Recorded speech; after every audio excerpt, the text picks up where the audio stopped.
MMA Nation here with the voice of the Octagon, Bruce Buffer. Hi. Bruce, how you doing today? Very good, thank you. Bruce, last time I spoke to you, it was after WEC 53, epic event in Arizona. Yeah, amazing. It was amazing. You've seen how far this sport has gone. You started out, with the UFC before they were doing this. Right. For you, as a fan of the sport, also as a member of the organization, what's your thoughts on what you see today? It means that all the work and that all the efforts and all the passion that all of us put into it, Dana, the Fertittas, the entire team at Zuffa is a very passionate team. So considering I got involved with the UFC some 17 years ago, and I saw it when it rose to the top, went down to the bottom, rose, went down, Fertittas and Dana took it over. This is a culmination of everybody's efforts. This is what you call a very grand moment. And for me, the fans are everything, because without the fans, we're never going to be where we are today. And for Dana and the Fertittas and everybody to give back to the fans, I've never seen that done in any organization in the fighting sports. So they're setting the bar, and I'm happy to have a first-class seat on that locomotive going uphill. It's awesome. Gotcha. Now, as far as you obviously you're still a fan.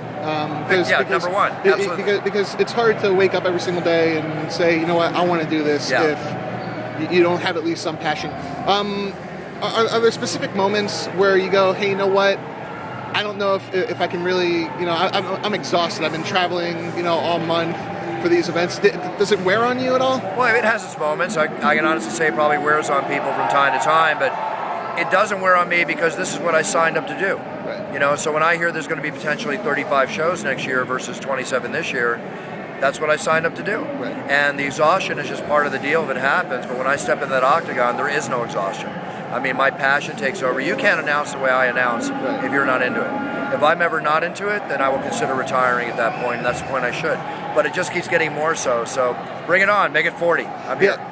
I mean, I've spoken with Michael Chavello from HDNet. He has the same sort of perspective where he's a fan first. That's kind of why it goes through in his announcing that he's so, he's having fun out there. Right. The fights for this weekend, are there any key fights that you really are excited for? Well, I was doing the cards the other night, and I realized how good this card is. This card is like off the hook. It's loaded. The three fights that obviously excite me the most are Brian Stan and Chael. It's going to be a great fight. And I mean, the two championship bouts are awesome. I mean, Jose and Kenny, right? What more can you ask for? It's like it's all there. This is a very exciting night. I'll be up for this very, very much. Awesome. Now, you just had your Q&A. Obviously, you have young fans that they adore you. Is that something that you like connecting with fans? You like speaking with these little kids who 8 years old and growing up watching MMA? Is that crazy to you? The young fans walk up to me even in their 20s and they'll say, I grew up watching you. I remember starting to get this about 5 years ago, and it really dawned on me that it's true. Like, I grew up, watching people in my own life. The fighters and the fans are number one with me, and anything I can do to enhance the fan experience, because let's face it, they're putting out hundreds of dollars a year for pay-per-views, hundreds of dollars, thousands of dollars for tickets. They deserve everything they can get from us to thank them for what they're doing for me.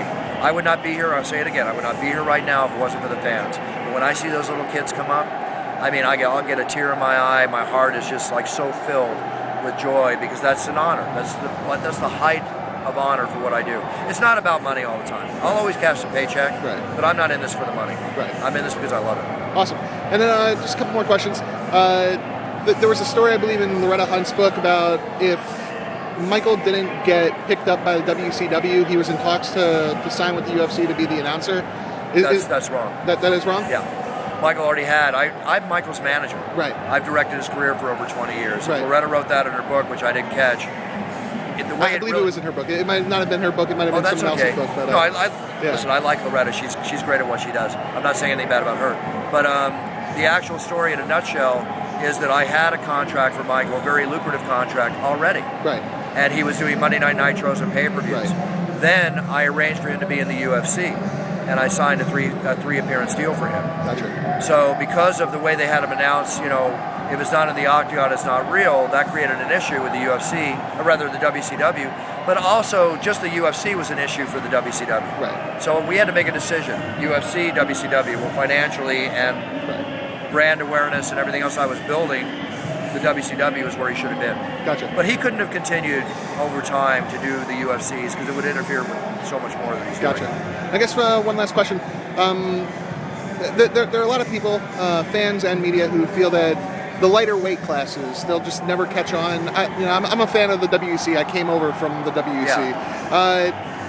This weekend and last weekend, they're pretty much the proving ground for the bantam, feather, and lightweights. Right. What do you think they need to? Do you think they need to prove anything, or No. do you think the fights kind of speak for themselves? I'm sorry to interrupt you, but I think they just need to go out there and fight in the amazing Energizer Bunny way that they fight. They give us so much entertainment. How can you not appreciate the lighter weights? If you like the UFC, if you like mixed martial arts, then you have to respect the champions of the lighter divisions as much as the heavier divisions. This is a team of fighters that come in different weights and sizes, and they're all incredible. So they all deserve equal respect and equal, we get equal entertainment out of all of them. And those lower weights sometimes provide even more entertainment because they're just going at it. It's unbelievable. Awesome. Thank you very much.